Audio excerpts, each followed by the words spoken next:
Guys, I'm so excited to bring you probably the biggest update since we're in the game preview process with PUBG on Xbox. This update we're gonna bring us limb penetration, dynamic weather, and the long-awaited big overhaul for Erangel. Since Xbox Nico said explicitly that the PTS version we're gonna be implemented 100% on the live servers, so I decided to change my workflow a little bit. This time I'm not gonna go through the same patch, first on the PTS, then on the live servers. I'm gonna do just one update video for patch 18, because you will have the exact same patch notes when that one arrives. The only difference is that now it's only available in the test servers and we don't know yet the schedule for this to go to the live servers. But as soon as I will know it, I will leave it in the comments and pin it so you will be able to see.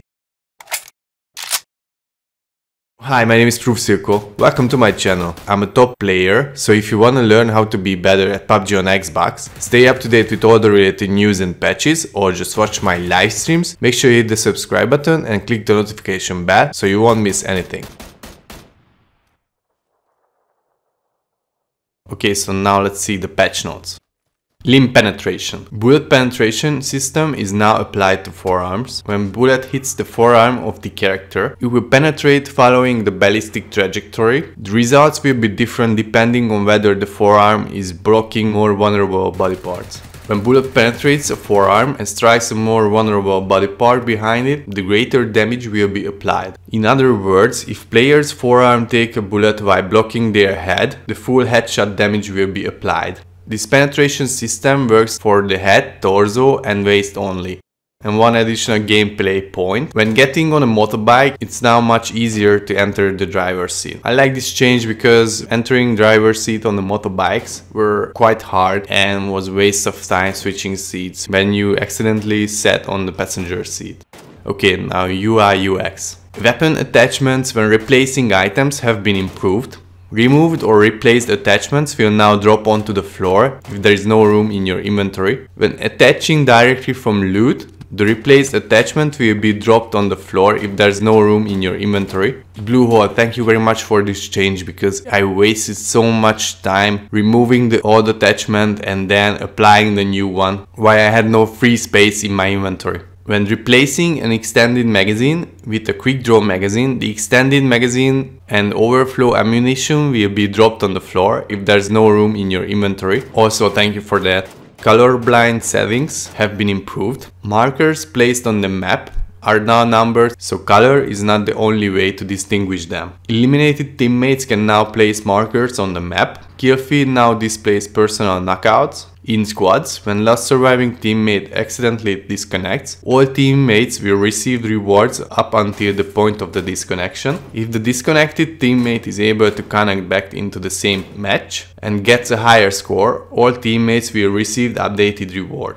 Okay, and now the fun part. Word. Dynamic weather has been added to Erangel and Miramar. Erangel overcast, Miramar overcast sunset. Overcast setting includes dynamic weather and includes rain, fog during the game. So yes, this means that the weather will be finally changed during mid-game thanks to this dynamic weather system, as you can see it on the image now. Erangel has received some improvements. Small clusters of houses have been added to some areas of Erangel, like you see on the picture now. More tactical landscapes have been added near the river. Added trees in open areas surrounding the Sosnovka military base. Miramar has received some improvements. Some dirt roads have been added for better vehicle effectiveness. Certain high slope sections of road have been lowered to enhance vehicle effectiveness. Spectator mode. When spectating a player, their aim movement is now more synced with the spectator view. To give an example, we improved the situations where it appears players are shooting far behind moving targets, when in fact on their screen they were shooting directly at them.